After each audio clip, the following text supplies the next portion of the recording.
Hi, everybody. Welcome to the 3-Minute Podcast. Again, we go rapid fire here. It's pretty short. Jim is the president and founder of Brandseed Marketing. Jim, tell us more about who you are and what you do. So I'm obviously Jim Kavanagh, the owner of Brandseed Marketing. Started in 2014, May. My career started actually with Oshawa Foods. At the age of 14, spent majority of my career at other, Food City, Sobeys, Metro, and then on the distribution side. Decided to start the brand management brokerage company to help brands ease the, getting into the marketplace. The majority of our brands are all, they have to have a healthy attribute towards them. How do you differentiate yourself? Compared to some brokers, we become an extension of the brand. One of the things that we do, we limit the number of brands we actually take on as clients. We don't take on brands that compete with each other and take shelf space. So when we go present to a retailer, we're not walking in with two brands going after the same space and getting one listing. And you always have that doubt in the back of the other brand's mind. Well, how hard did you work for our brand versus the other? So that's why we only have one path to sauce, and that's what we focus on. How do they choose the right broker partner? How would they do that? There's a number of questions that we ask a brand, and also questions that they should ask too, or what their goals are. What are they looking for? First, is it an ambient product, a chilled or a frozen? Then who are your main competitors? What are your goals? Where do you see your brand in 4 or 5 years from now?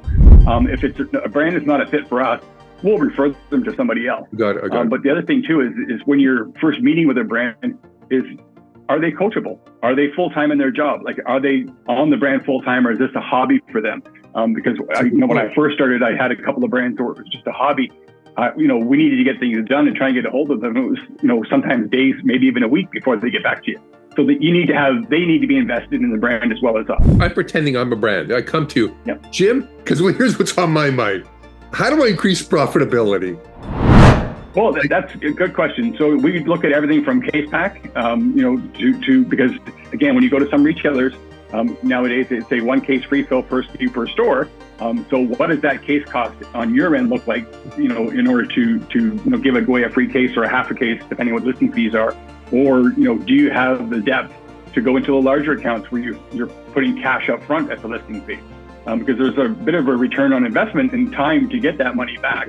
And you don't want to, take a brand to an account where everything goes into listing, then they have nothing at the end of the day for promotions throughout the year. How do you see things playing out trend-wise or in the future? You're seeing that people still want to eat healthy, but now the consumers are trending towards box stores.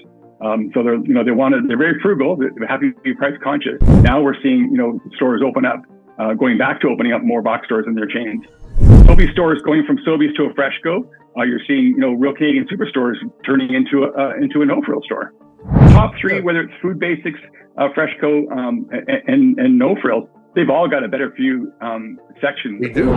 Thank you for coming on the podcast and spending 30 minutes with me. And this was awesome. And thank you so much. It's always great to see you, Bruce. Thank you.